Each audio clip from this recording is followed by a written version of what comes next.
Então, continuando aí, nós temos que observar o seguinte: todo corpo ele tem 3 dimensões: comprimento, largura e altura. Todo corpo, seja ele de qual formato, que nós colocamos uma barra, um paralelepípedo.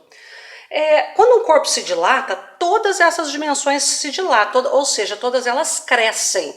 Cresce no comprimento, cresce na largura, cresce na altura. A questão é o seguinte, que se a gente analisar os fios da rede elétrica, os trilhos de uma ferrovia, o comprimento de uma ponte, qual que é a principal medida na hora de fazer a instalação? O comprimento. Então, nesse caso, nós vamos dividir o estudo da dilatação térmica em 3 partes: a dilatação linear, a dilatação superficial e a dilatação volumétrica. Por quê?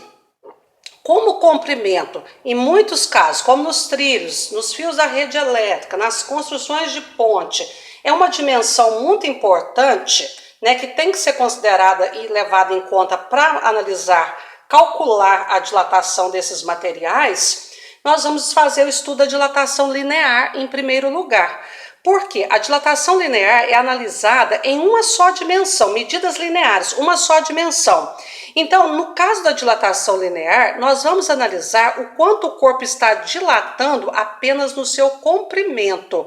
Então, um exemplo de dilatação linear é a dilatação no comprimento dos trilhos da ferrovia, dos fios da rede elétrica, de uma trena ou régua metálica, de uma barra de metal. Então, dilatação linear é a dilatação que nós vamos analisar somente no comprimento de um corpo. Então, imagine o seguinte: eu tenho aqui uma barra de metal presa num suporte, né? Essa barra está numa temperatura que eu vou chamar de TI de 0 graus Celsius, e o comprimento inicial, LI, comprimento inicial desta barra, o que é o comprimento inicial? É o comprimento normal do tamanho que essa barra foi construída. Esse comprimento vale 1000 milímetros, ou seja, 1 metro. Vou deixar em milímetros, porque como a dilatação é muito pequena, eu vou trabalhar na ordem dos milímetros.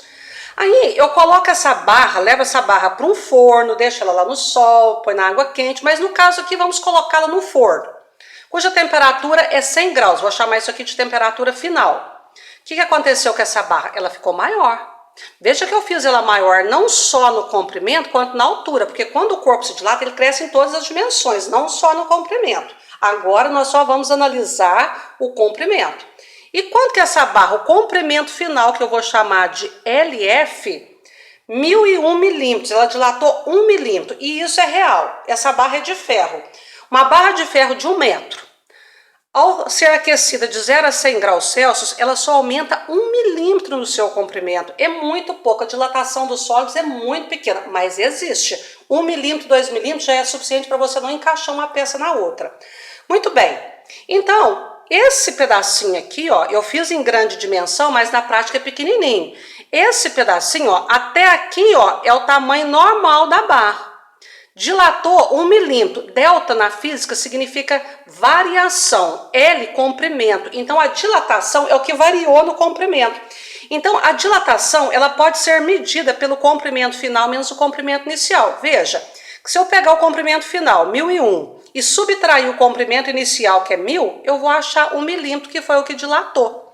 Então, quando a gente quiser medir a dilatação de um corpo, a gente pega o comprimento final e subtrai o comprimento inicial. Nós estamos calculando o ΔL, que significa variação de comprimento ou dilatação linear. O L não é de linear, o L é de comprimento. Então, ao pé da letra, ΔL significa a variação, aumento ou diminuição no comprimento. O que aumenta é o que dilata. Basta eu pegar o comprimento final e subtrair o comprimento inicial. Tinha 1000, passou para 1001, quanto que dilatou? Dilatou 1. Como é que eu acho esse 1? Subtraindo 1001 menos 1000. Mas a dilatação não depende só disso. A dilatação também, gente, ela depende, em primeiro lugar, do comprimento inicial. Olha, eu preciso, para eu calcular o tanto que um corpo dilata, a primeira coisa que eu tenho que fazer é medir o tamanho desse corpo, o comprimento inicial, que é o comprimento normal do jeito que ele foi construído.